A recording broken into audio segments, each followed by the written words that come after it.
नमस्कार, आप लोकल 18 देख रहे हैं। देखिए, यूपी समेत दूसरे राज्यों के बीपीएससी से बहाल शिक्षकों की नौकरी खतरे में है। बहाल शिक्षकों का शैक्षणिक प्रमाण पत्र और योग्यता शिक्षक बनने के लिए सही नहीं पाया गया है। दूसरे राज्यों के शिक्षकों की पात्रता परीक्षा का प्राप्तांक 60% से कम रहने पर उन्हें नियुक्ति के लिए पात्र नहीं माना जाएगा, मगर 60% से भी कम अंक लाने वाले दूसरे राज्यों के अभ्यर्थी शिक्षक के रूप में बिहार में बहाल किए गए हैं।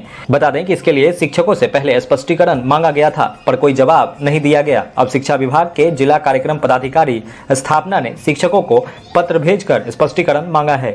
शिक्षकों को स्पष्टीकरण में यह जानकारी दी गई है कि बिहार में किसी भी प्रकार का आरक्षण का लाभ सिर्फ बिहार के मूल निवासियों को ही मिलेगा। वहीं दूसरे राज्यों के अभ्यर्थियों को शिक्षक पात्रता परीक्षा में उत्तीर्णांक के लिए 5% की छूट भी नहीं दी जाएगी।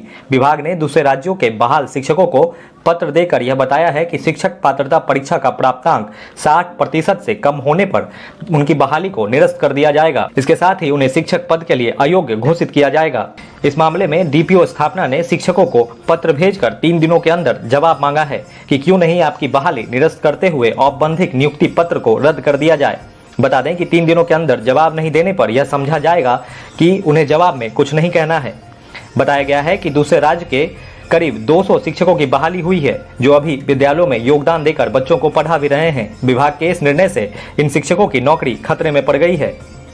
वहीं बिहार विद्यालय अध्यापक संघ के प्रदेश अध्यक्ष अमित विक्रम ने बताया कि उन्होंने बीपीएससी के चेयरमैन व सचिव को पत्र लिखकर अन्य राज्य के अयोग्य शिक्षकों का रिजल्ट निरस्त करते हुए सप्लीमेंट्री रिजल्ट जारी करने की मांग की है। बीपीएससी द्वारा जो शिक्षक भर्ती परीक्षा ली गई, उसमें आरक्षण के नियमों की सरेआम अनदेखी की गई। एक तरह से ये बहुत बड़ा गड़बड़ घोटाला कर दिया गया। बिहार की महिलाओं के लिए 50% सीटें वर्टिकली आरक्षित थी, यानी कि सभी कोटि की 50% सीटों पर केवल बिहार की महिलाओं का अधिकार था।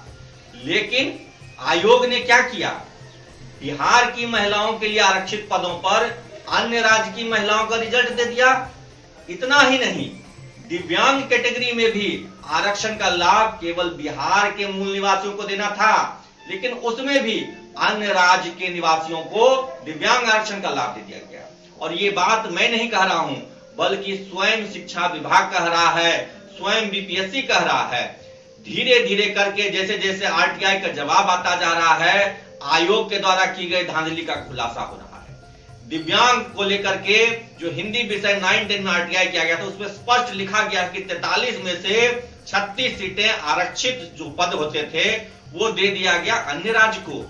वही स्थिति आप देखते होंगे कि औरंगाबाद से एक पत्र निकला है, उसमें स्पष्ट है कि जिनका 90 नंबर नहीं है सीटेट में, 60% नहीं है, उनको भी शिक्षक बना दिया गया है अन्य राज्य की महिलाओं को। ये सरासर आरक्षण के सिद्धांतों का उल्लंघन है। आरक्षण पर अधिकार केवल बिहार के नागरिकों का है, लेकिन बीपीएससी ने आरक्षण के नियमों की अवहेलना की है, आरक्षण के सिद्धांतों की अवहेलना की है और आरक्षण घोटाला किया है शिक्षक भर्ती परीक्षा में।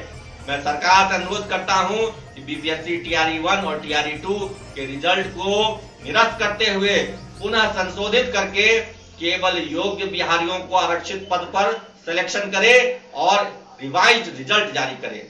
इस पत्र में उन्होंने माननीय पटना उच्च न्यायालय में दायर याचिका का उल्लेख भी किया है। लोकल 18 के लिए पटना से उद्धव कृष्ण की रिपोर्ट।